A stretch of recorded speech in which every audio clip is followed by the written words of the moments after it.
students, welcome back to science class. Today we are moving on to the 7th lesson, that is getting to know plants.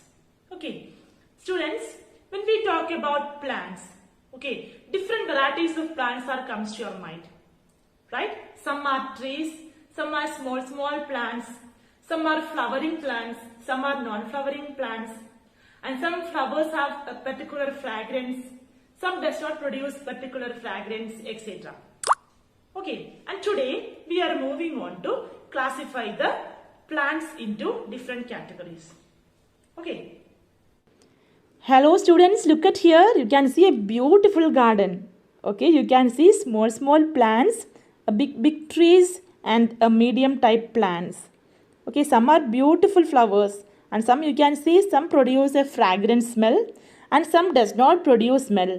Okay, the size and the shape and the mode of flower which they produce, the color which they form, they mainly differentiate the different types of plants here. Okay, let's begin the 7th lesson, that is getting to know plants. First, let's move on to the classification of plants based on characteristics. It is herbs, shrubs and trees. Okay, these are the major classification. First, let's move to herbs. These are the plants with the green and tender stems. Okay, look at here.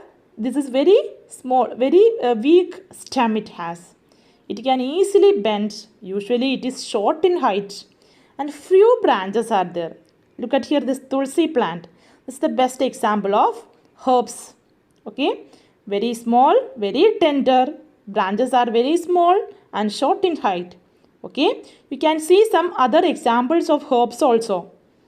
Okay, moreover than tulsi, you can see some other examples also. Look at here, it is mint leaves, coriander, tulsi, some grasses, spinach, wheat, etc. Okay, these are all the another examples of herbs. Here also you can see tomato plant, wheat plant, rice plant, ginger, carrot, tulsi, spinach, coriander, pudina, are examples of herbs. Okay, now the second classification, shrubs. This is taller than herbs but shorter than trees. Okay, this is little bit taller than herbs but shorter than trees. Look at the branching. The branchings are coming from the base of the tree. Look at here. From the base, its branching starts. And the last point, the stem is hard but not very thick. Even though the stem is hard, it is not like tree. Okay, China rose and Duranda plant. You can see two examples of shrubs. Look at the branching. The branching starts from the base itself. Okay, the branching starts from the base itself. So it can be a shrubs. You can see other examples also. Jasmine, China rose, lemon, etc. Can you identify herbs and shrubs from this garden? Yes, you can see smaller plants which are coming in the ground which are herbs, and here you can see the shrubs. Okay, easily you can identify herbs and this is shrubs. Okay, and you can see some trees also. Okay, some trees are also present in this garden. Next we are moving on to the third classification. It is trees.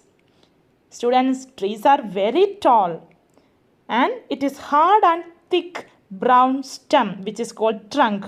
This is a trunk. Okay, the stem have branches in the upper part much above the ground. Look at here, the branches starting from the upper portion. Okay, the branches not from the base portion. Okay, from the upper portion the branches starts. You can see the two examples of trees here. Examples of trees: mango, apple tree, jamun tree, peepal tree, banyan tree, coconut tree, neem tree, pine tree.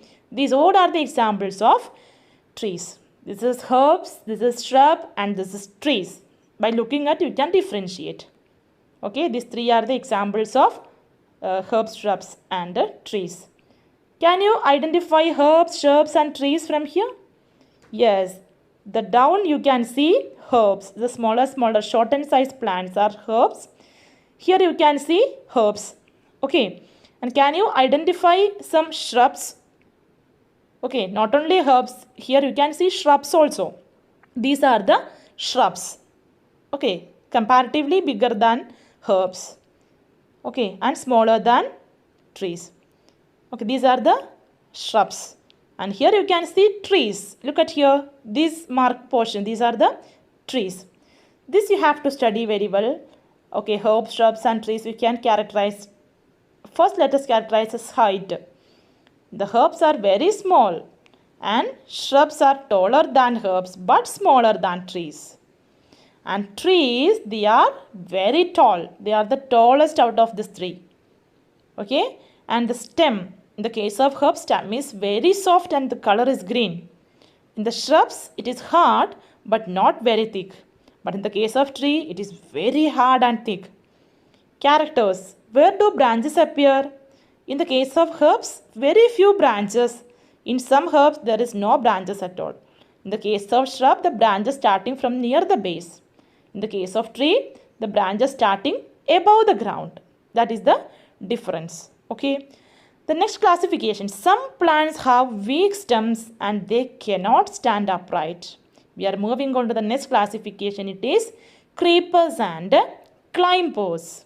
Okay. Creepers are plants that spreads or creeps on the ground. Example, watermelon, muskmelon, pumpkin, sweet potato, etc. Climbers are the plants that take support of neighboring structures like wall, fence, trees and climbs up. Example, money plant, pea plant, bitter gourd, bottle gourd, etc. Look at here. Yes, that creeps on the ground. The examples like watermelon, pumpkin and this plant. These three plants are the examples of creepers. They cannot stand upright. They simply creeps in the ground. And climbers, they are very crooked. They climb up by taking support of neighboring structures. Like money plant, you can see here. Money plant taking support of that tree bark. Look at here. Look at here the bitter gourd. That is taking the support of the fence. Okay, these two are the best examples of climbers. This bitter gourd and the money plant are the best example of climbers. Okay. Very important module, it is parts of a plant. You know the parts of a plant. What are the parts of plant? Yes, the parts of plant you can see the root system and the shoot system. Shoot system include stem, leaves and flowers. In this chapter we will study in detail regarding root system and shoot system. Okay, shoot system contains stem, leaves and flowers. First you will study stem, then you will study leaves and finally you will study flowers. First let's go for the stem. What's the function of stem? Stem holds the plant erect upright. Stem bears leaves, flowers and fruits. And stem carries water and minerals from soil to different parts of plant through xylem. And stem also carries food through leaves by using a phloem. Okay, this is a function of stem you have to remember always. Okay, xylem and phloem helps to carry food and minerals. Okay.